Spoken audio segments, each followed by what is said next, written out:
Cette semaine à Ben Explore, je vous emmène visiter le fort de Chambly. Et ça commence maintenant!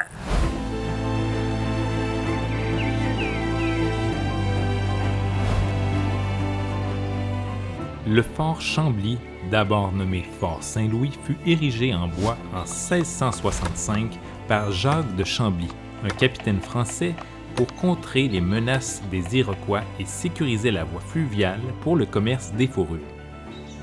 Le premier fort était assez rudimentaire et a subi plusieurs attaques et destructions. Devant la nécessité d'une structure plus durable, le fort a été reconstruit en pierre entre 1709 et 1711. Cette transformation fut ordonnée par le gouverneur général de la Nouvelle-France, Philippe de Rigaud de Vaudreuil, qui reconnut l'importance stratégique du site. La version en pierre du site comprenait des murs massifs et des bastions en forme d'étoile typiques des fortifications françaises de l'époque, conçus pour résister aux armes à feu et offrir un champ de tir optimal.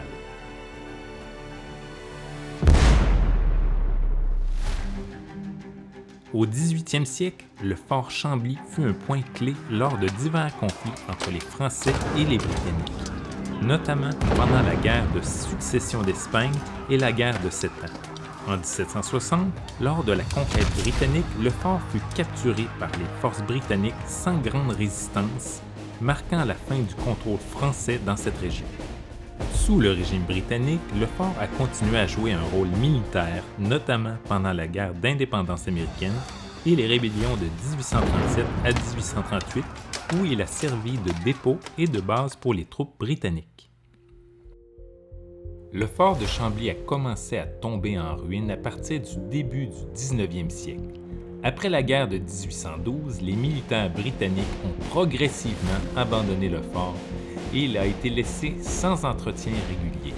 Les intempéries et l'absence de maintenance ont conduit à la détérioration des structures au fil des décennies jusqu'à ce que des efforts de restauration soient entrepris à la fin du 19e siècle sous l'impulsion de Joseph-Octave Dion. Dès son jeune âge, Dion s'est intéressé à l'histoire et à la préservation du patrimoine, un intérêt qui allait marquer sa vie et ses réalisations futures. Après avoir terminé ses études, Dion travaillait comme avocat, mais sa véritable passion résidait dans l'histoire locale et la restauration de monuments historiques. En 1873, il devint membre de la Société Saint-Jean-Baptiste, une organisation dédiée à la promotion de la culture et de l'histoire canadienne-française. Le projet le plus notable de Dion fut sans doute la restauration du fort de Chambly. En 1882, Dion commença son engagement dans la restauration du fort. Il forma un comité de citoyens dévoués et commença par recueillir des fonds pour les travaux. Grâce à ses efforts inlassables, il obtint des subventions du gouvernement provincial et fédéral, convaincu de l'importance historique et culturelle du site. Les travaux de rénovation débutèrent en 1885. La première étape fut de déblayer le site et de stabiliser les structures existantes pour éviter de nouveaux effondrements. Ensuite, Dion supervisa la reconstruction des murs en pierre, veillant à utiliser des techniques et des matériaux authentiques de l'époque de la Nouvelle-France. En 1887, les travaux de restauration avancèrent avec la reconstruction des bastions et des casernes. Il consulta des archives et des plans pour s'assurer de l'exactitude historique de chaque élément. Le 24 juin 1890, après 5 années de travail acharné, le fort Chambly fut officiellement réouvert au public lors d'une cérémonie marquée par des discours et des festivités. La restauration du fort ne fut pas seulement un triomphe pour Dion, mais aussi une victoire pour la communauté qui voyait en ce projet un symbole de leur héritage et de leur identité.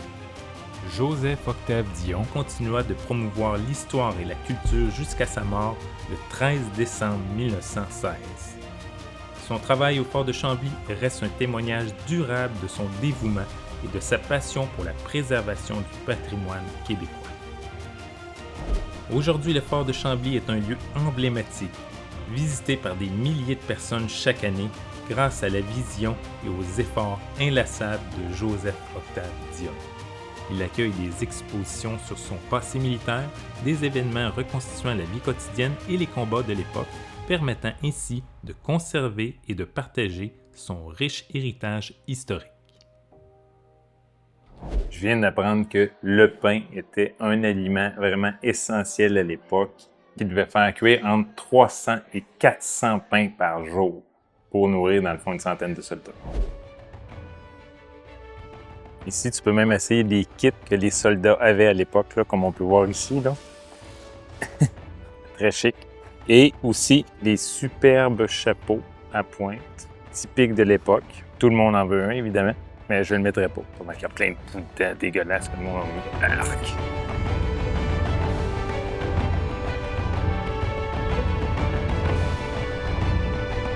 En résumé, le fort de Chambly est un incontournable pour les passionnés d'histoire et amateurs d'architecture. De plus, son emplacement est magnifique avec son beau parc juste à côté de la rivière Richelieu qui nous offre un cadre enchantant. Merci d'avoir regardé la vidéo et on se revoit bientôt pour une nouvelle découverte. Ciao!